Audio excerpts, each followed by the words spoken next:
Hello and welcome to the news X Sunday Guardian round table. Modi government 2.2 का पहला budget आने वाला है हफ्ते में, और उस बजट में क्या प्रायोरिटीज होने चाहिए, क्या एरिया ऑफ फोकस होना चाहिए। वैसे तो मोदी गवर्नमेंट जो करती है बहुत कम लोगों को पता है, लेकिन हम थोड़ा अपने आप से थोड़ा सा अंदाज लगा सकते हैं। And also what we going to do is focus on the areas that need to be looked at. What is the really the need of the year. Joining me on the round table, I have a group of specialists. We have Mr. Vinod Jain, he's a tax expert and a chartered accountant. M.K. Venu, founding editor of the Wire.in. Shahana Basu, corporate lawyer and commentator. And Dheeraj Nayyar, chief economist with Vedanta. Dheeraj, आप पहले नीति आयोग में भी थे, so you really have seen government से private sector. अभी क्या focus areas होगा? What do you think this government needs to do जो पहले नहीं किया था, अब क्या वो अपना एजेंडा कंप्लीट कर सकते हैं? देखिए, पहली बात है कि आपको याद होगा कि ये पूरे साल का बजट है जुलाई में, बट एक इंटरिम बजट हो चुका है जो कि इलेक्शन के चुनाव के पहले था। तो to some extent that is already constrained what is possible here, क्योंकि उस बजट में, इंटरिम बजट में काफी स्कीम अनाउंस हुई थी जो फार्मर कृषि क्षेत्र के लिए 6,000 रुपए एनुअल इनकम सपोर्ट स्कीम थी, पेंशन स्कीम थी फॉर अनऑर्गेनाइज सेक्टर। काफी खर्चे उसमें कमिट किए थे चुनाव के पहले। तो अब उसका पूरा बिलिंग तो करनी पड़ेगी पूरे साल के लिए, अभी तक 4 महीने के लिए थे। तो I think budget generally what happens is these days everyone looks for one number which is fiscal deficit.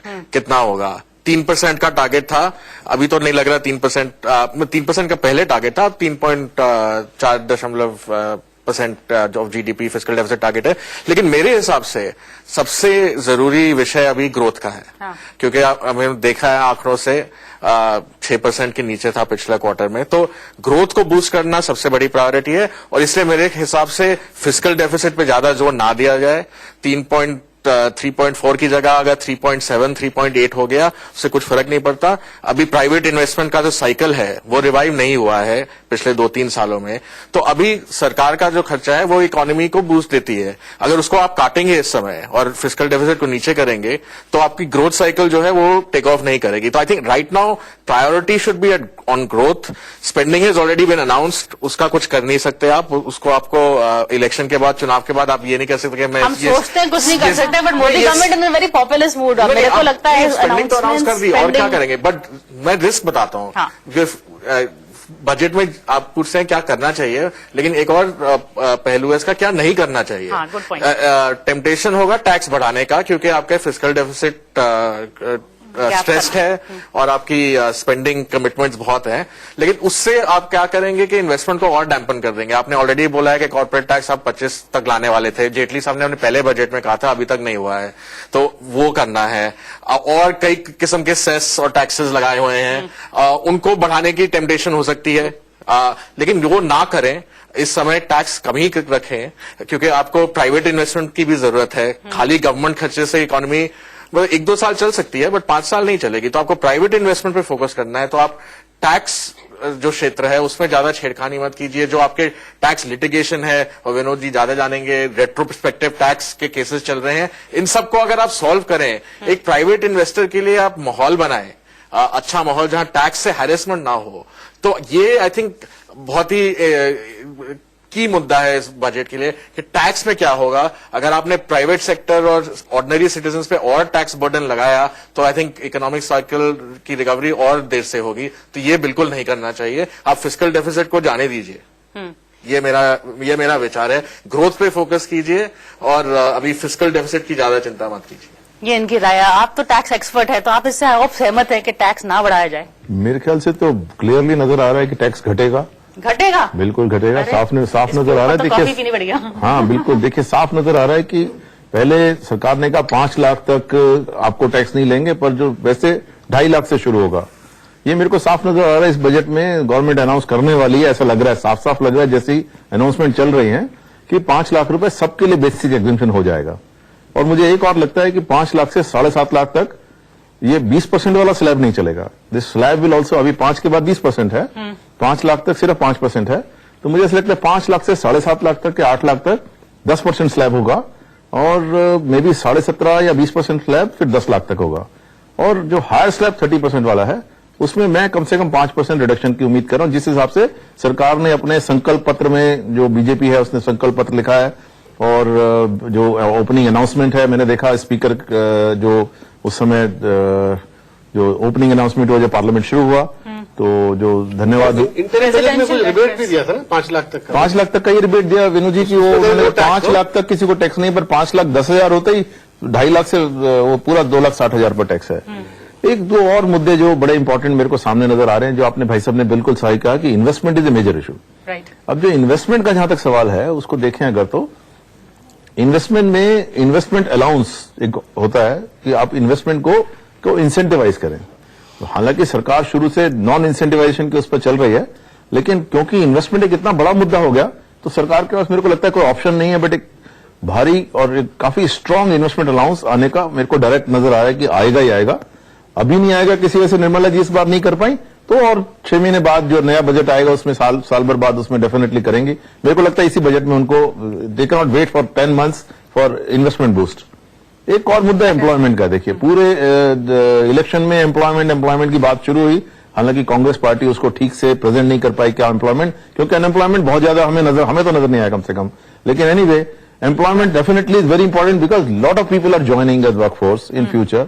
तो मेरे को लगता है एम्प्लॉयमेंट से रिलेटेड एक इंसेंटिव, बहुत जोर का इंसेंटिव बनता है। अभी तक कुछ बहुत लिमिटेड है कि जितने आपने एम्प्लॉय बढ़ाए उस पर हुआ। मेरे को लगता है बेस जो आदमी जितने एम्प्लॉय रखे, including private people who are keeping 2 people और 5 people और 10 people, अगर मेरे को लगता है अगर वो उन्हें उसमें रखेंगे, क्या बोलते हैं उसे, फॉर्मल इकोनॉमी में, दैट मीन्स उनके ऊपर प्रोविडेंट फंड या फिर उनको बैंक से पेमेंट करेंगे, ऐसे कुछ कंडीशन आ सकती हैं, पर उनको डेफिनेटली एम्प्लॉयमेंट बढ़ाने के लिए कुछ ना कुछ इंसेंटिवाइज करना होगा कि एक डिडक्शन मिल जाए based on employees you keep, which is much more than what you पे टू द एम्प्लॉय कंसर्न। तो मेरे को ऐसा लगता है इस पे आने की काफी उम्मीद है। Let's hope so.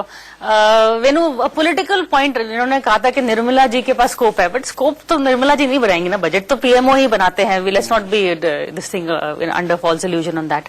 What do you think will be the priorities, क्या होंगे, होनी चाहिए, क्या होंगे? तो प्रायोरिटीज तो बड़ी क्लियर है। जैसे धीरज भी कह रहे थे कि जो मोदी जी के जो पहले जो 5 साल थे उसमें जितना भी ग्रोथ आपको मिला है, जो एवरेज, चाहे वो 6.5-7 के बीच में जो भी, वो पूरा जो प्राइवेट इन्वेस्टमेंट के बेसिस पे नहीं मिला ग्रोथ। इन्वेस्टमेंट तो अभी तक एक इन्वेस्टमेंट ड्राउट रहा है, प्राइवेट इन्वेस्टमेंट। सरकार ने अपनी तरफ से खर्चा किया, जो भी किया रोड्स में, रेलवे वगैरह में, तो अभी तक कंजम्पशन ड्रिवन ग्रोथ रहा है। तो आप अगर जीडीपी देखें, वो या तो वो इन्वेस्टमेंट ड्रिवन होता है, कुछ भाग कंजम्पशन ड्रिवन, जो हम आम आदमी हम जो खरीदते हैं उस वजह से जीडीपी बढ़ता है। अब देखा जा रहा है कि इस साल कंजम्पशन भी बिल्कुल डिक्लाइन कर रहा है, तो इन्वेस्टमेंट तो पिकअप नहीं हुआ, साथ साथ जो डबल वैमी, जो कंजम्पशन भी नीचे जा रहा है, जो कि आपको automobile sales, 2 wheeler sales, tractors, आप जहां देखिए आप कंजम्पशन बिल्कुल एक नए लो पे चल रहा है। और ये इससे दिस इज वेरी वरीसम। इतना मतलब कंजम्पशन, मेरे एक्सपीरियंस में 2008 में जब ग्लोबल क्राइसिस हुआ था, उसमें इंडिया को भी थोड़ा इम्पैक्ट था, कंजम्पशन नहीं गिरा था उस वक्त भी। तो इस बार कंजम्पशन को भी रिवाइव करना है, इसलिए मैं इन सब से दोनों से सहमत हूं, धीरज और जैन साहब से, कि टैक्स बढ़ा नहीं सकते इंडिविजुअल्स पे। तो टैक्स, अगर आपको कंजम्पशन को अगर इंकरेज करना, तो you can't increase tax on individual. I think they won't cut taxes. I don't think they'll reduce taxes. I don't think they are reducing taxes for the corporate sector. मेरे को लगता है कि ये लोग फिस्कल डेफिसिट को थोड़ा सा, वित्तीय घाटा को और छूट देंगे, थोड़ा बोरो करके स्पेंडिंग बढ़ाने की कोशिश करेंगे, रादर देन टैक्स इम्पोज करके फिर स्पेंडिंग बढ़ाए। You have only 2 options, tax and spend, or you borrow little more and spend. Don't tax. I think they'll borrow more and spend. और there is a crisis for Nirmala Sitharaman because the budget that has been bequeathed to her, the interim budget, उसमें जो revise estimate, जो revenue पे जो estimates हैं, वो जो estimate है उससे 1% ऑफ जीडीपी, 1,70,000 करोड़ कम मिल रहा है इनको। तो और कई बोरोइंग, हाँ, there's a huge gap already. She'll really have to find some way of dealing with revenues जो हैं, जिस लेवल पे प्रोजेक्टेड थे वो नहीं हो रहा, जीएसटी भी नहीं हो रहा, और डायरेक्ट टैक्सेस भी जिस लेवल पे होना चाहिए था एक्सपेक्टेड नहीं हो रहा।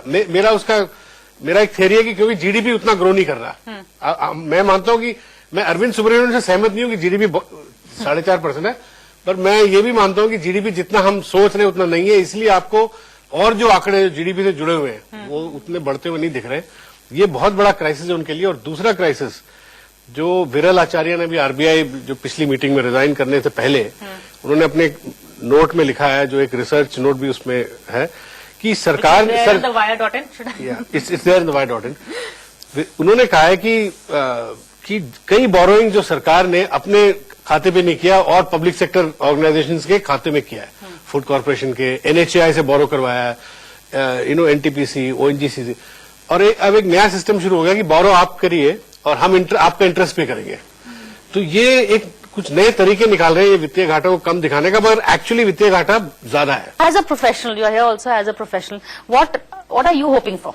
Okay, so I just want to set a few preliminary remarks, which I think I agree with all my co-panelists. I think there are only two choices. One is fiscal deficit, and and she has to border very closely, walk a very tight rope on fiscal deficit versus economic growth. And clearly, job creation is the need of the hour. I mean, everyone I think is talking about that. And job creation, I think, has two different aspects. One is short term, and one is long term. So, from a short term perspective, I think infrastructure. Most governments around the world, the easiest fix in the economy from a macro level is to actually for the government to spend on infrastructure, because that gives a boost to related industries in steel, cement, all of that. It easily creates a large number of jobs. And from a long-term perspective, I think the whole Make in India project, I think, which was set up with very, very good intentions, has really not taken off for several reasons. I think one of them is that the one window sort of idea of clearances has not been implemented as efficiently. I think the government needs to focus more on that.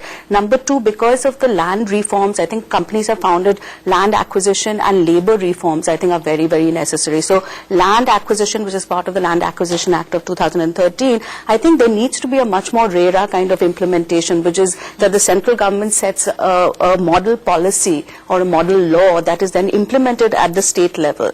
And similarly for labor reforms, I think there needs to be a lot more labor reform, and the government can focus on infrastructure projects like affordable worker housing. I mean, there can be a lot of things that the industry and the government can do together. Private public on this. And the other big issue I want to talk about is really the NPA issue, which is, I think, and this Venu was talking about this, I think the banks are really in crisis. I think there's a lack of vision and strategy at the level of all these different banks. I think the government has talked about consolidation of the smaller banks, but there needs to be a clarity of vision as to what each bank is doing. And then you also need to, I think, privatize the banks, because ultimately it reduces the annual sort of funding burden for the government. Arun Jaitley once gave an objective view that there have been lending based on basically political lending, phone banking, what is called. Delhi से phone जाता है, phone banking. Arun Jaitley ने ये भी बोला था, कई ज्यादा तो जो इंफ्रास्ट्रक्चर की लेंडिंग है वो जेन्युइन लेंडिंग थी, बिकॉज यूपीए में जब ग्रोथ अच्छा चल रहा था तब बहुत ही एम्बिशियस प्लान था कि पीपीपी प्रोजेक्ट्स में पावर सेक्टर को इतनी दे दो, इनको दे दो, ये तो श्योर शॉर्ट लेंडिंग है, तो कभी खराब हो ही नहीं सकता लोन। वही सारी लोन्स खराब हुई हैं और पावर में 3.5 लाख करोड़ का अभी वापस नहीं आया। और वही 10 कंपनियां, 12-13 कंपनियां जिन्होंने पावर पे भी बैंक से लोन लिया, रोड्स के लिए भी लिया, पोर्ट्स।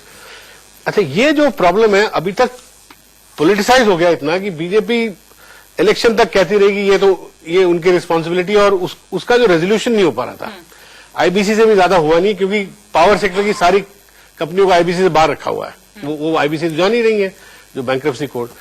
और कई इस तरह की जो बड़े बड़े जो बैड लोन है वो आईबीसी में नहीं जा रही हैं। करेक्ट। तो अब इनको ये कॉल लेना पड़ेगा कि ये किस तरह ये इन एनपीए से डील करें और बैंक को कैपिटलाइज करें, ताकि बैंक्स लेंडिंग करना शुरू करें दोबारा। नहीं लेंड करेंगे तो फिर इन्वेस्टमेंट रिवाइवल तो होगा ही नहीं। एक मिनट बिफोर द ब्रेक हम बात कर रहे थे, बट अभी जैसे आपने शुरू में भी कहा था कि now need is to spur more growth and spur more, तो इसके बारे में और कुछ? In Modi's first term, there were 3 big reform measures which took a lot of political capital. Whether you agree with them or disagree. Demonetization, GST and IBC, जो bankruptcy court की।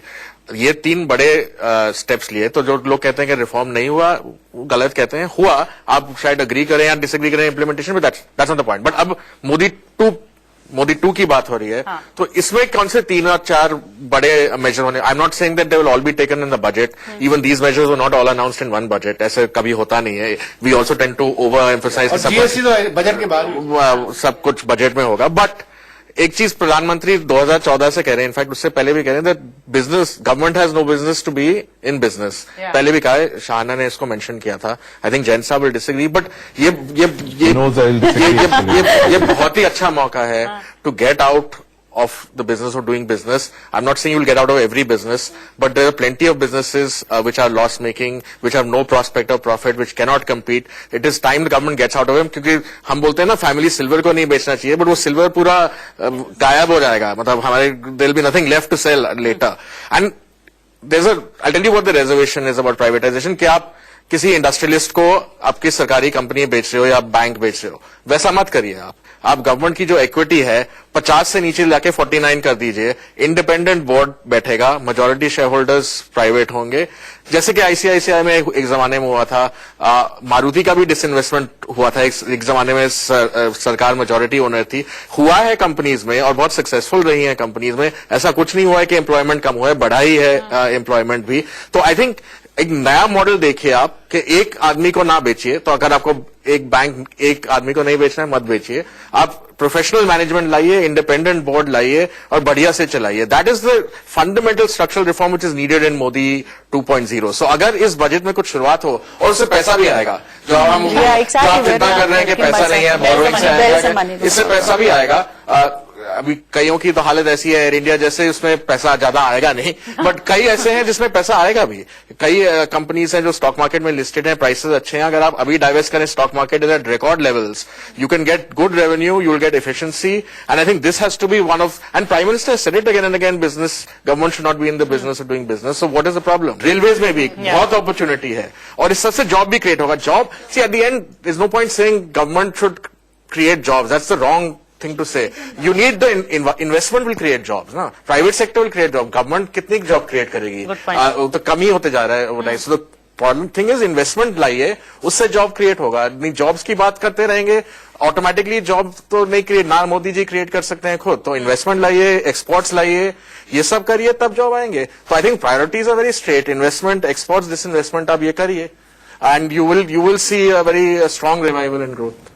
I think he already sensed me that ultimately I am. ये मार्गदर्शक करे ना, ये government से private sector में गए थे. हाँ नहीं, वो गए हैं, ठीक है. देखिए, मेरे को ऐसा लगता है कि the entire disinvestment has been all, I call it a conspiracy of the private sector to get the good public assets in their fold, actually, which is Air India is not a good public asset. Sir, air India को छोड़ दीजिए, air India को लेने में किसी का interest नहीं, already offer हो चुके कई बार. I think that is not a matter of debate. TNL और सब ऐसी हालत में जा रहे हैं. नहीं, प्लीज अलाउ मी टू से व्हाट आई वांट टू से. What I am saying is, nobody is going to buy the those poor companies. Everybody is trying to really see the companies which are very very valuable. Right. And I think ये जो भुलावा है कि share market अभी बहुत ऊंचाई पर है, मेरे को लगता है ये भुलावा गलत है. शेयर मार्केट बहुत नीचाई पर है, इसमें बहुत स्कोप है अभी ऊपर जाने के लिए. तो अभी तो आप सिग्नल मेरे को मैं एक सवाल आपसे पूछ रहा हूँ. अभी तो अडानी ने गवर्नमेंट के एयरपोर्ट्स को बिडिंग कर में पिक किया है, तो आप उसके खिलाफ है या उसके फेवर में? देखिए, जहां तक मेरा सवाल है कि मैं तो गवर्नमेंट के एयरपोर्ट्स के प्राइवेटाइजेशन की फेवर में नहीं हूं पर्सनली, जहां तक मेरा सवाल है. ठीक है ना जी. तो और सबसे इंपॉर्टेंट चीज जो मेरे को लगता है, सरकार को डेफिनेटली उसको अनाउंसमेंट भी करना चाहिए. एक्चुअली कुछ उन्होंने किया भी है कि जैसे 12 लोगों को जो income tax officer, top income tax officer को निकाला, 15 उनको निकाला जो एक्साइज ऑफिसर्स को, एक्साइज एंड जीएसटी ऑफिसर्स को. तो chief commissioner level, commissioner level एक मैसेज गया है. ऑफकोर्स अभी मैसेज ही गया है, बट करप्शन को एड्रेस करना बहुत जरूरी है. I think corruption is one major thing which they need to address. Second thing they need to address is, I think everybody is trying to advocate that government should increase expenditure. I think lean government is very very necessary. थोड़ा step उसमें जरूर government ने already कर दिया है. इस बार अगर आप, I don't know whether you noticed, IAS officers normally they have been actually selecting from UPSC about 1300, 1200, 1300 every year. This year they have selected only 750. So I think about 30-40% reduction in administrative services is only a signal. Okay. It is not only that they are reducing government only at the lower levels. Even at the senior level, this is a signal. How many people? And this talking of that the ONGC is borrowing and others are borrowing and this is impacting fiscal deficit. We accountants look very differently than the economists. Whatever money you borrow for capital creation, for capital investment, I think there's nothing bad about it, because if you're creating, ONGC is creating large assets, you can't count them as normal fiscal deficit. You have to, I think economists also need to learn to understand, to distinguish between revenue and the capital expenditure. I think this 3.5%, one single digit cannot really decide what is happening.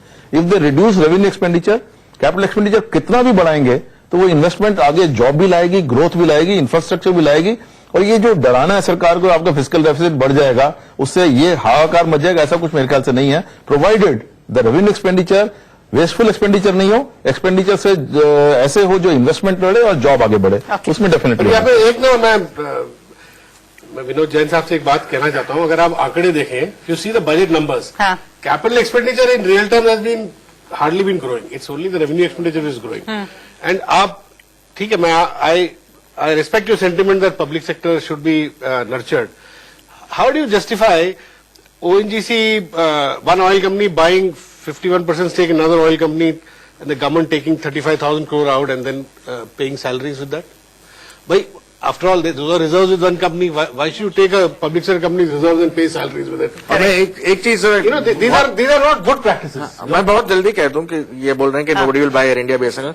The problem is कि एक जमाने में ये भी अच्छी कंपनियां होती थी. आप BHEL को देखें, जो अभी भी अच्छी कंपनी मानी जाती है. 8 साल पहले BHEL और L&T का मार्केट कैप, शेयर वैल्यू जो था, सेम था.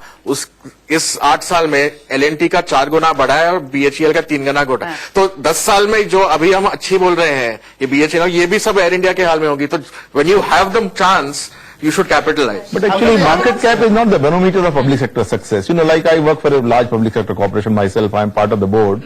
You know, we are subsidizing power sector indirectly by offering coal at very, very low prices. I think at least 30, 40, 50% discount as compared to the market price of coal we are giving them. That may not reflect in our profit, obviously. So ये आप देखिए BHEL की जहां तक बात कर रहे हैं और बाकी की बात करें, these are strategic investment which country has made. But I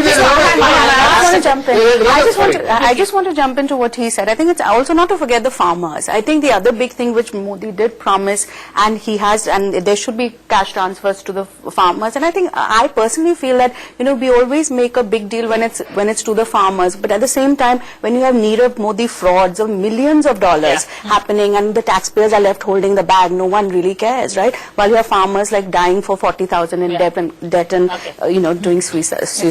But, you know, last point I want to make. Last point, then we are done. Yeah. You know, there's another reason why public sector companies. I agree with Dheeraj that they should privatize as much as possible. But Mr. Modi is using, for instance, oil companies to deliver Ujjwala scheme. You know, they are using it for social purposes. He's using some power sector companies to do the last mile electricity delivery. All those are constraints. They won't be able to do those public sectors. But they can do many others, which are in the consumer space or, you know, HMT types, you know. Plus, finally, you know, this GST. I feel that GST is fundamentally a good reform, but the way it's been implemented, it's still hurting small businesses. They have to bring some big changes in GST. Otherwise, it ain't going to help growth. I think there are teething problems, right? In any legislation, there will be teething problems. But teething problems for how long? Yeah, but for every समस्या नहीं है. I think I totally agree with my friend Venu. Okay, I'm not going to go into GST because we're totally out of time. Otherwise, I'm going to call you all back for that debate. But I think we had a very good mix. We had an economist, we had an accountant, we had a corporate lawyer, and Venu and I upheld the journalism front. So, but that's it from us. Thank you for watching.